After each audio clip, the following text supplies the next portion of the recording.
Hello, silent travelers.br. Welcome to the channel's Surrealism. Today, we are going to explore the architectural ghost of your heart, the subterranean program that writes the script for your every heartbreak. For those of you who find yourselves perpetually drawn to the same kind of agonizing dynamic, the partners who demand your depletion, the relationships that leave you feeling utterly, chillingly empty, this message is your looking glass. We are not here to talk about bad luck or a series of unfortunate encounters on the cosmic dating grid. We are here to expose a psychic phantom.br, a ghost in the machine, a clandestine internal entity that resides in the deepest, most shadowed cathedrals of your unconscious mind. And with terrifying, almost mathematical precision, it dictates the entire repeating map of your romantic destiny. You recognize the pattern, don't you? That familiar, agonizing loop, that cycle of initial euphoria, followed by the slow, grinding erosion of your self-worth. You meet someone new.br and the air crackles, not merely with attraction, but with a dangerous, profound sense of recognition. A sense that whispers, "I have known you before." It is the recognition of a wound, a magnetic pull toward the exact mirror that can reflect your original, deepest pain. And yet, inevitably, months or years later, you find yourself kneeling upon the same sacrificial altar. The same knife twists, in the exact tender spot, only the face holding the blade has changed. You swore you knew better this time. You swore you had finally learned the lesson of self-preservation. But the gravitational pull of the familiar proved simply too strong to resist. Carl Jung, the architect of the soul's depths, gazed into this abyss of repetition. He observed this relentless cycle of return to the precise scene of the original psychic injury, and he declared it was not the hand of fate, but an internal, automated program running in the background. He named this shadowy controller the Mother Archetype, and the moment we peel back the skin of this dense concept, the moment we illuminate this hidden mechanism, is the very moment your destiny, your choice, is finally returned to your hands. This journey is not, strictly speaking, about your actual biological mother, though she was the first conductor of this opera. It is about the internal celestial blueprint she helped to forge, a foundational psychological structure built in the soft, malleable clay of your earliest, most vulnerable existence. This blueprint, this mother complex, is the deep-seated algorithm.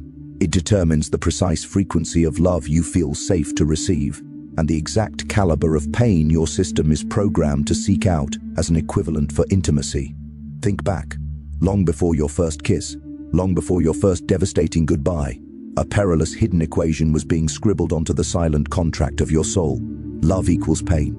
Intimacy requires sacrifice. If, in those tender foundational years of childhood, love was a strictly conditional currency, if affection was only delivered when you were performing, when you were pleasing, when you were actively making yourself smaller, then your nervous system, the very wiring of your survival instinct, was indelibly imprinted with a dangerous core belief. To be seen, you must suffer. To be chosen, you must endure. And the cruelest masterpiece of the unconscious mind is this: the deeply empathic person, the sensitive soul, does not simply remember this foundational childhood wound. They are compelled by an unseen internal magnetic force to recreate it with stunning surgical precision over and over again, with different players, of course, but all wearing the same broken mask of the original dynamic. You must accept this profound, unsettling truth. You are not choosing these painful partners randomly. That is the simple, comforting fiction your conscious mind tells itself to maintain a sense of control. No. Your shadow is the true, hidden curator of your heartbreak. It seeks out the perfect mirror, the precise reflection of the love that originally wounded you, because the shadow, that primitive, powerful part of you, does not seek resolution, it seeks repetition. It needs to return to the scene of the original psychological crime, in the desperate, misguided hope of forcing a different, victorious ending this time. You are running the automated program of the repetition compulsion. You are constantly lured back to the familiar, painful landscape, hoping that you can finally win the game, to finally retroactively earn the love that was always conditional or perpetually absent. This is the great impossible task. You are trying to solve a 5-year-old's emotional equation with 30-year-old variables. And my friends, that equation can never, ever balance. You cannot heal a childhood wound through an adult relationship.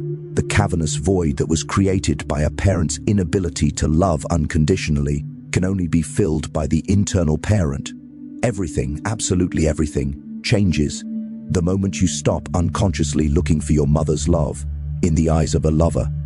It is time to break the programming. Now, let us descend further and stare into the vast chasm of this mother complex.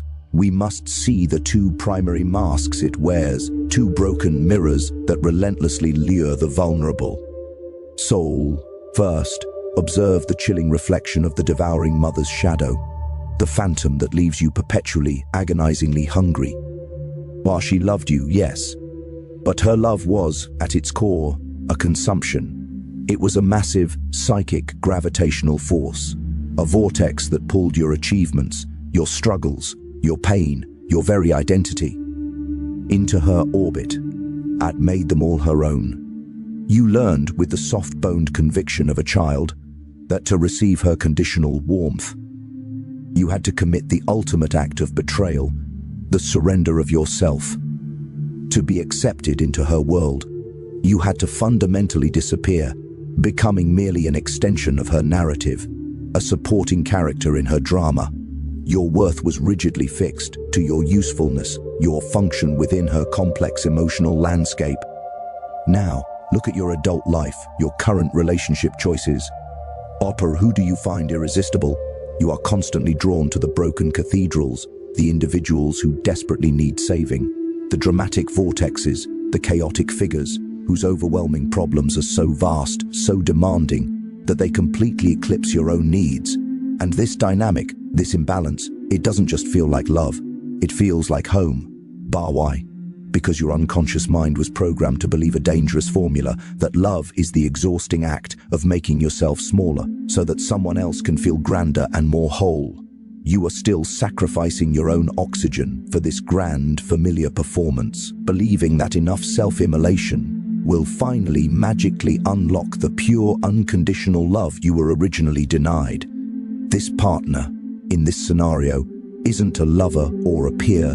They are merely a project, a living, breathing altar where you faithfully perform the old, agonizing ritual of self-abandonment. Then, we must face the spectral echo of the absent mother's shadow, the phantom that leaves you eternally empty. She was often a statue in the room, physically present perhaps, yet emotionally utterly gone. A mind always somewhere else, a gaze always skimming over you, fixed on a horizon far more important than your existence. Your childhood, under this shadow, became a relentless, exhausting audition. You performed, you achieved, you became perfect, hoping that one flawless act, one exceptional moment, would finally anchor her fleeting, distracted attention, hoping she would, at last, truly see you. But her eyes remained distant, perpetually elsewhere. Now, look at the people you chase in your adult life. They are the emotionally unavailable monoliths, the distant figures, the guarded souls, those who force you to fight for every brittle, unsatisfying crumb of affection. And this too feels profoundly right. It feels like a challenge, a final, ultimate test of your inherent worth. You feel that if you just try hard enough, if you achieve enough status, if you finally prove yourself beyond any doubt, they will finally open up and pour into you the life-giving love you've been dying for. You are still the perfect, performing child on a cold, empty stage. Only the ghost of the absent mother now wears the face of a lover who keeps their true inner self locked away. In both of these tragic scenarios, whether the mother was devouring or absent, the psychological result is the same. The unconscious mind is driven by the terrifying inertia of repetition compulsion. It wants to rewind the tape to the exact moment of the original injury. It wants to find the precise mirror image of that ancient pain and force a new, triumphant ending. It chooses the heat-seeking missile of familiar suffering, believing that if you can just make this person love you, it will somehow retroactively heal what your original parent never could. But the key to the alchemist's transformation is simple and brutally honest. You are not a project for someone else's healing, and your partner is not a time machine for yours. You must break the compulsive need to find your unhealed reflection in the eyes of others. We now arrive at the fine print of the unconscious soul, the dreaded, devastating shadow contract. This is the non-negotiable pre-signed agreement, written in invisible ink by the utterly powerless child, and it is the core code that is actively destroying the powerful, capable adult you have become. Jung watched his patients, the deeply sensitive souls, the empathic architects of the world, the ones who logically knew better, yet stayed in relationships that were slow, agonizing psychological deaths. He realized they were not weak, they were not naive, they were operating under the crushing, unseen weight of this ancient contract. This silent binding oath perpetually whispers the destructive terms of your suffering. Listen closely to the clauses that govern your life. The shadow contract. Clause I must suffer enough for you to finally grant me love. Clause 2, if I sacrifice enough of my being, my needs, my identity, you will eventually be forced to recognize my inherent worth. Clause 3, if I tolerate your very worst behavior, your emotional volatility, your truest destructive self, you will eventually transform and give me the pure, unconditional love I was originally denied. This contract, you must understand, made perfect, chilling sense when you were small. Your very survival did depend on securing whatever conditional, scarce scraps of love were available. It was an adaptive mechanism. It kept you alive in a hostile, conditional environment. But now, you are a sovereign adult. You possess power. You possess choice. You do not need to accept conditional love any longer. You do not need to audition for basic affection, respect, or security. The contract that once protected the child is now the razor wire around the beating heart of the adult.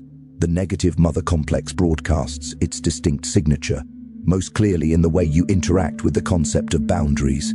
Observe your life, or rather, the chilling absence of protective boundaries. You find yourself utterly unable to utter the simple, profound word, no.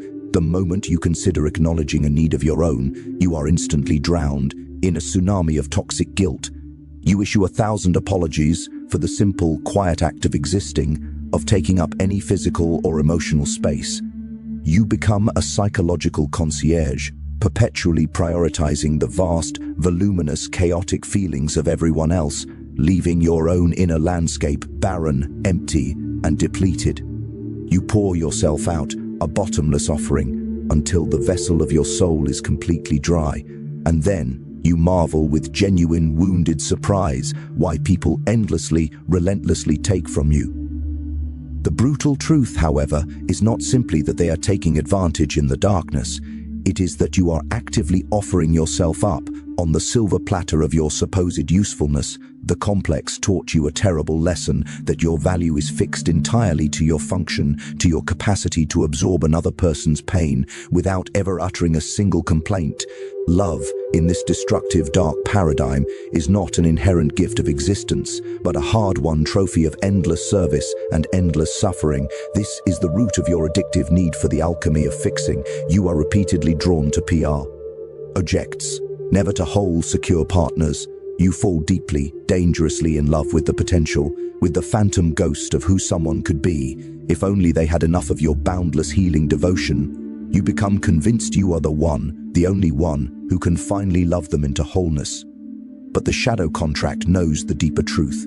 Broken people often do not want to be fixed. They simply want to remain broken, in the presence of someone who will tolerate that brokenness indefinitely. And you, wounded by that original conditional love, will tolerate it, because suffering is the only frequency that truly, deeply feels like home. I understand your absolute requirement for a minimum of 8,000 characters per chunk and the need to maintain the highly fragmented human cadence style for the AI voiceover. I will now proceed with chunk 4, significantly expanding on the concepts of recognition and integration, using rich, evocative language to meet your stringent length requirement while maintaining thematic coherence for surrealism. Recognition and the painful crack of dawn, chunk 4. The tone shifts to one of fragile, dawning hope mixed with painful, unavoidable realization. Focus on the internal, cognitive struggle, the moment you finally see the pattern, the moment the repeating geometry of your suffering snaps into focus. This is the moment the dense concrete structure of the mother complex cracks. A tiny opening appears, a fracture in the psychological fortress you built, a microscopic fissure where the first blinding light of consciousness can finally pierce through the impenetrable darkness of the unconscious program. Jung called this seismic event recognition, the first excruciating yet utterly necessary stage of healing the mother wound. It is here that the comforting narrative of victimhood begins its slow, painful collapse. You must stop telling yourself the convenient lie of having perpetual bad luck in love. You must cease believing you are cursed or somehow uniquely broken by fate. Instead, you begin to trace the unforgiving lines of the recurring architecture, the repetition compulsion, that is the precise automated recreation of your original formative injury. And this recognition, my friends, is not a gentle epiphany whispered on the wind. It is a painful admission. It means facing your own subtle, terrifying complicity in the cycle of your suffering, not because you are fundamentally flawed, not because you are weak or stupid, but because you have been operating exclusively from a default operating system, installed when you were too small, too young, too powerless to choose, a program that is now utterly obsolete, entirely self-sabotaging, yet continues to run on a relentless loop because you have never consciously interrupted its code. Every agonizing relationship you endured, every sacrifice that left you hollowed out, every time you stayed when the deepest wisdom of your soul was screaming for you to leave, all of it was an unconscious prayer, a desperate, whispered, sacrificial bargain that this time, the suffering would finally, magically earn you the pure, unconditional love you've been chasing since childhood. Every choice to stay, every rationalization, was the small, powerless child in you, hoping against all evidence that if she was just good enough, helpful enough, quiet enough, Mother would finally see her and love her without a single condition. But recognition is merely the viewing platform. It is the intellectual map. You can understand the entire physics of the wound. You can analyze the history and still repeat the emotional pattern instantly, because the mother wound ND is not stored in your thinking brain. It is not an intellectual problem to be solved with logic. It is a vibration, a deep-seated instruction in your nervous system itself. It resides in the primal, ancient structures that govern your behavior and drive your choices before a single conscious thought can even be formed. And so, we must move into the necessary darkness of the second, deeper stage, integration. This is where the frantic intellectualizing must cease and the feeling must begin. You must stop the analytical dissection of the wound and begin to embody the original pain. Not the pain your last partner caused you, no, but the original sin of the wound, the psychic abandonment of the 5-year-old self, the deep, hollow ache of emotional neglect, the crushing, suffocating weight of conditional love, the impossible, ever-shifting standards of acceptability, the feeling of perpetually never being enough. Integration means allowing yourself fully and completely to grieve what you never had. The internal mythological mother who saw you, the parent who made you feel safe, unconditionally loved and securely anchored. The childhood where love was an inherent state of being, not a frantic, exhausting act of earning. Most empaths, the sensitive alchemists among us, desperately try to skip this crucial step of grief. They intellectualize, they explain, they understand the entire model perfectly, but they refuse to feel the visceral, body-shaking reality of the loss. And what is not felt, what is suppressed and denied, can never truly be healed. When you finally let the full, oceanic depth of that missing love wash over you, the magnitude of what was utterly absent, something profound happens, something fundamentally breaks open, not breaks down into chaos, no, but breaks open into new space. Because on the far side of that necessary, excruciating grief lies the ultimate cleansing force. It lies the sacred rage. This is not simple, petty anger aimed at a former partner. That is small. This is a holy, clarifying, righteous fury, aimed at the injustice of the shadow contract itself. Rage at the absolute injustice that a child had to earn love, that a child had to perform to survive. Rage at the crushing weight and impossibility of those original conditional demands. Rage at the years spent having to make yourself a fraction of a person, simply so others could occupy the entire room with their ego and their drama. Rage at the endless cycle of sacrifice that never once produced the unconditional validation that was falsely promised in return. This rage is not destructive, silent travelers. It is fundamentally diagnostic. It is the fierce, illuminating flame that instantly shows you where your protective boundaries should have been planted years ago. It reveals, with brutal clarity, the precise, toxic material you should never have tolerated, not even for a minute. It shows you the inherent respect and self-worth you deserve, but haven't been forcefully, consciously demanding. The sacred rage is the incinerator for the shadow contract. It burns away the core foundational lie that your intrinsic value is fixed to your external usefulness. It destroys the entire operating system that declared, in the dark corners of your psyche, that true deep love requires suffering. You must feel the fire to burn the contract. You are ready for Chunk 5. I will continue with the expanded, surrealistic and highly fragmented format, optimizing for human-like AI voice delivery, maintaining the channel name Surrealism and ensuring the minimum 8,000 character count by deeply exploring the concept of self-mothering and the intern. OWL structural shift, the radical act of mothering the self, Chunk 5, the tone becomes more intimate, empowering, and focused on decisive interaction and fundamental structural change. Now we come to the great turning point, the structural break. You have recognized the pattern. You have grieved the original wound. You have unleashed the sacred, purifying rage. But Jung discovered that this cycle, the entire crushing pattern, only truly breaks the moment you perform one specific, terrifyingly simple act. You must finally, consciously stop looking for mother's love in a romantic partner. You must sever the unconscious, phantom umbilical cord that attaches your adult heart to the impossible hope of healing a childhood wound through a grown-up connection. You must stop making your current lover, or even your potential future lover, responsible for filling a black, gaping void that they did not create and simply cannot fill. Instead, you must perform the radical, core alchemical act of mothering the self. You must become the parent you desperately needed, not the parent you had, the internal voice who truly sees you, who fiercely protects you, who loves you without a single condition, the internal figure who never requires you to be a flawless performer or a perfect, self-sacrificing servant to deserve fundamental care. Jung called this structural transformation mothering the self. It is the precise moment the empath, the sensitive soul, ceases to wildly project the vast, oceanic need for a mother onto every available external figure, and instead begins the arduous, sacred work of generating that inexhaustible supply internally. You stop seeking external validation and begin generating internal approval. You stop searching frantically for an external safe harbor, and you start consciously constructing a fortress of safety within your own being. You stop waiting for permission to exist fully, and you grant yourself the absolute necessary license to be wholly and unapologetically yourself. This is not an act of selfishness, as the shadow contract screams.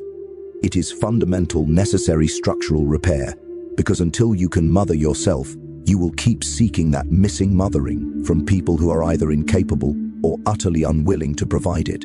You will keep creating relationships based on desperate, gaping need rather than sovereign want. Will keep choosing partners who are perfect triggers for your oldest wounds, rather than partners who genuinely respect and honor your intrinsic worth. Mothering the self means developing an internal parent, a sovereign inner voice, who speaks to you precisely the way you needed to be spoken to as a small child, with endless patience, with deep, unwavering encouragement, with complete, unconditional acceptance. When you inevitably make a human mistake, this internal parent does not shame you. It offers compassion and correction. When you have a simple, fundamental need, this internal parent does not dismiss you. It actively validates and meets it. When you set a necessary protective boundary, This internal parent does not guilt you. It celebrates your self-respect. This internal mother says the things the external mother never ever did. You are enough. You don't have to earn my love. Your feelings matter deeply. Your needs are valid. Always. You deserve fundamental respect. You do not have to sacrifice yourself to be worthy. Your existence is inherently valuable, not your achievements. You can take up space. You have permission to occupy this entire room. You can say no. You can choose peace over drama. At first, these words will feel foreign, even ridiculous, because they violently contradict everything you learned in childhood about your worth and your role.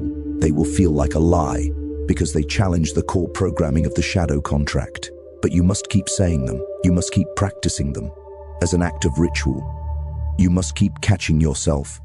The moment you slip back into old self-sabotaging patterns, and gently, without judgment, you must redirect yourself toward this new, undeniable truth. This persistent, daily act of internal reparenting is the deep work of rewriting the original contract. It is the alchemy of transforming conditional love into the unconditional acceptance you always deserved. You are creating a new, internal, psychological structure, a protective foundation that finally allows you to approach external relationships from a place of wholeness, not from a place of gaping, desperate need. You are building the internal safety net that allows you to risk true vulnerability, because you know fundamentally that even if the external relationship fails, your internal source of love will never abandon you again. You are taking back the supreme authority over your own well-being, removing it from the hands of people who are too wounded or too selfish to ever hold it responsibly. This is the death of the old self and the agonizing, beautiful birth of the healed empath. You are ready for Chunk 6. I will maintain the expanded, surrealistic, and highly fragmented style, optimizing for human-like AI voice delivery, maintaining the channel name Surrealism, and ensuring the minimum 8,000 character count by focusing on shadow integration, forgiveness, and the crucial shift from being a sponge to being a mirror. Shadow integration and the mirror shift. Chunk 6. The tone is reflective, focused on deep, internal forgiveness, and the subtle, energetic transformation. Next comes the true test of courage, the agonizing, essential stage, shadow integration. This is the part of the journey that most empaths, even the most dedicated, actively resist, because shadow integration means acknowledging something profoundly uncomfortable about yourself. You must face the truth that a powerful, unhealed part of you, the wounded, desperate to win part, actually wanted the pain. Not consciously, of course, not deliberately, but the deep wiring was undeniable. Pain felt like love, chaos felt like passion, dysfunction felt like home. Your nervous system, having been wired in the crucible of conditional childhood love, learned to associate anxiety with intimacy and uncertainty with connection. This is the profound, unsettling reason why relationships that were calm, stable, secure, and truly kind often felt terribly wrong. They felt boring. They felt empty, as if something vital was missing from the equation. What was missing was the intense familiar pain your body had learned to associate with the very definition of love and connection. The shadow chose suffering because suffering was the only vibrational frequency that felt truly familiar. Shadow integration is the fundamental act of forgiving the part of you that chose the pain. You are not defective. You are not inherently broken. You were simply operating from a survival program installed before you had conscious awareness, before you had the power to consent. And now that you can see the deep old code, you finally possess the sovereign power to rewrite it. You must forgive yourself for staying too long, for enduring too much, for accepting far too little. Forgive yourself for prioritizing the haunting ghost of potential over the undeniable, destructive pattern right in front of your eyes. Forgive yourself for believing your unique, powerful love could be the saving grace for someone who was entirely unwilling to save themselves. This forgiveness is not a pardon for the harm others caused you. Let us be absolutely clear on that. This is a profound release from the harm you caused yourself by staying in situations that required you to fundamentally abandon your own being, by prioritizing everyone else's chaotic feelings, accept your own deepest needs, by making yourself smaller so others could claim the entire psychological space, by tolerating disrespect, dismissal, and casual cruelty, because you truly believed that was the non-negotiable price of love. Once this deep self-forgiveness is achieved, the energetic signature of the healed empath emerges. It is a transformation not visible on the outside, but unmistakable in the core of your being. You are no longer a sponge, you become, fundamentally, a mirror. The sponge empath absorbs everything, every sharp emotion, every desperate need, every chaotic problem, every piece of psychological debris in every room they enter. They soak it all up until they are heavy, saturated, and utterly depleted, with zero remaining capacity for their own life, their own joy. The sponge empath walks the world, carrying everyone else's emotional material, and wonders why they are perpetually exhausted, living on the brink of psychic collapse. The mirror empath performs a sacred protective function. It reflects. It shows people their own projection, their own shadow. It does not absorb the chaos. It does not take ownership of the pain. It can witness deep suffering without wearing it.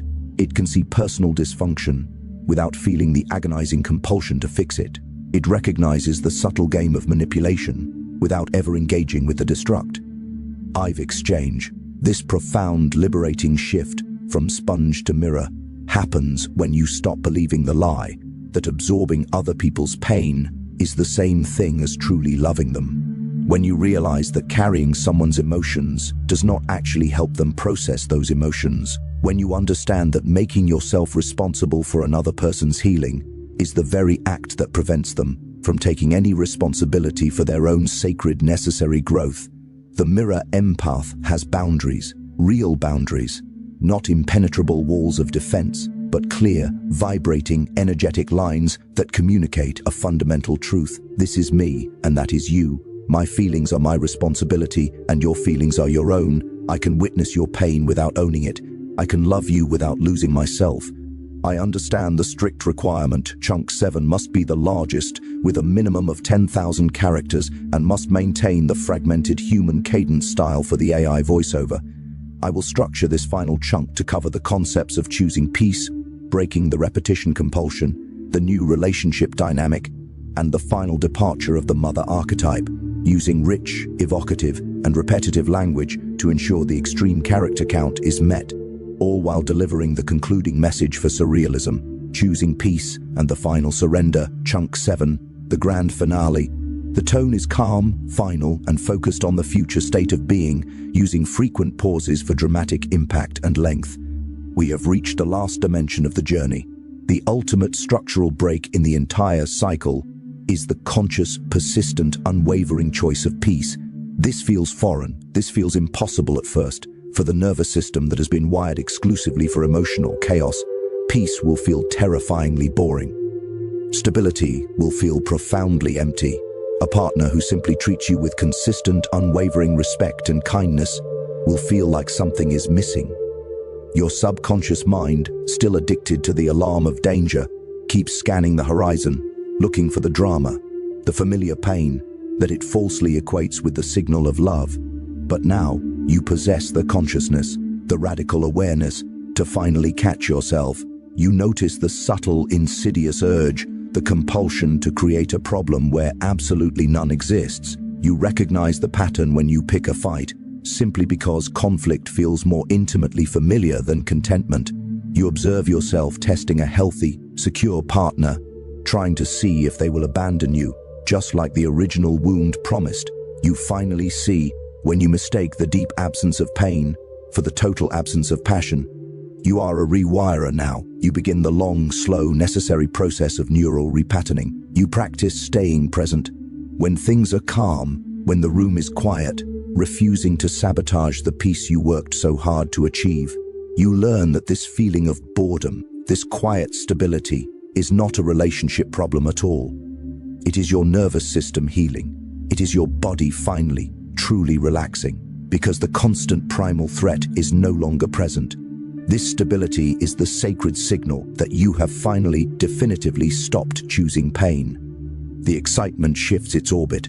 Drama ceases to be exhilarating and becomes fundamentally exhausting.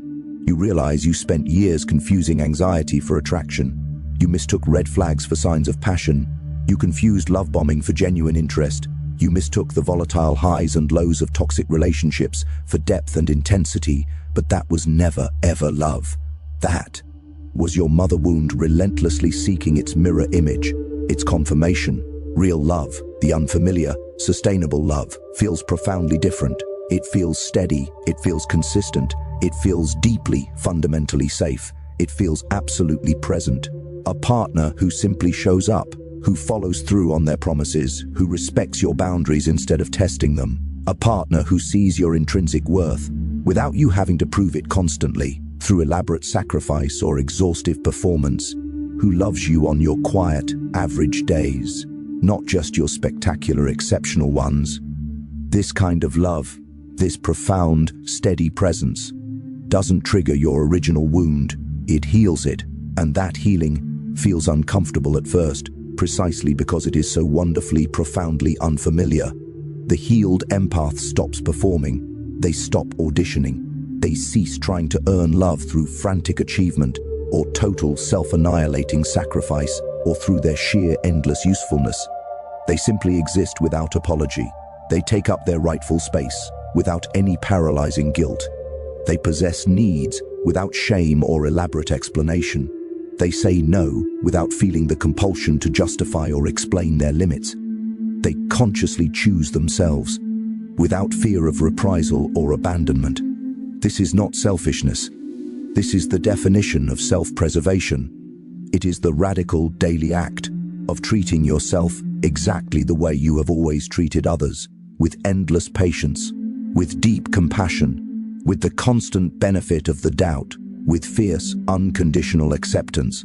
You stop being your own worst, most toxic critic, and you become your own most powerful, best advocate. When you make this monumental shift, people notice. Some people, the secure, the whole, the healthy souls, are deeply relieved. They have been waiting for you to stop sacrificing yourself. They have wanted to love you fully without feeling guilty for all you endlessly give.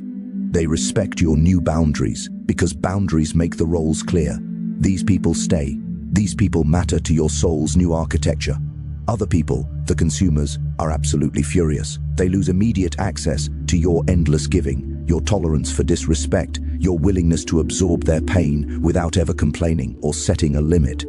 They call you selfish. They say you've changed, and they are fundamentally right. You have changed.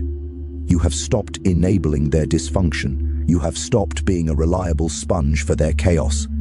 These people leave, and their departure is not a loss, it is a blessing.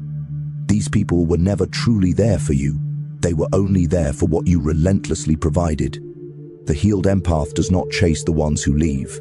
They do not try to explain or justify their protective boundaries. They do not apologize for choosing themselves first. They do not feel guilty for having limits. They understand with profound clarity that some relationships were only possible because they had no boundaries in the first place, and relationships that fundamentally require you to have no boundaries are not relationships at all. They are exploitation. Jung's most painful yet most beautiful discovery remains the core, unwavering truth. The mother wound can be healed, silent traveler, but only by you. Not through the perfect, idealized partner. Not through a lifetime of therapy alone. Not through finally making your parents proud or achieving external perfection. The ultimate structural healing happens the moment you stop outsourcing your self-worth, the moment you cease seeking external validation, the moment you stop making other people responsible for filling a void that they did not create and simply cannot fill. You become the unconditional mother you always needed, the parent who truly sees you, who fiercely protects you, who loves your being without condition, who celebrates your existence, not your endless achievements, who values your being, not your frantic doing. This is the death of the empath's oldest, most destructive story. The one that claimed love requires suffering, that intimacy demands sacrifice, that to be chosen, you must make yourself profoundly small. That old, oppressive story kept you trapped in the same painful pattern with a parade of different faces. But now, in the light of surrealism, you see the entire blueprint, and what you see clearly, you can finally, definitively change. The mother archetype no longer controls the destiny of your relationships. You are no longer unconsciously seeking mother's love in every single partner. You are no longer trying to heal childhood voids through fragile adult connections. You are no longer staying in painful situations, hoping that loyalty will finally earn the love that was always conditional. You have broken the pattern, not by finding the right person outside of you, but by becoming the right person within your own sovereign heart. The person who knows their intrinsic worth, who trusts their subtle perceptions, who respects their non-negotiable limits. The person who consciously chooses peace over chaos, who values stability over drama. The person who knows, without a shadow of a doubt, that love shouldn't hurt. This is the surrendering, and the final ultimate liberation.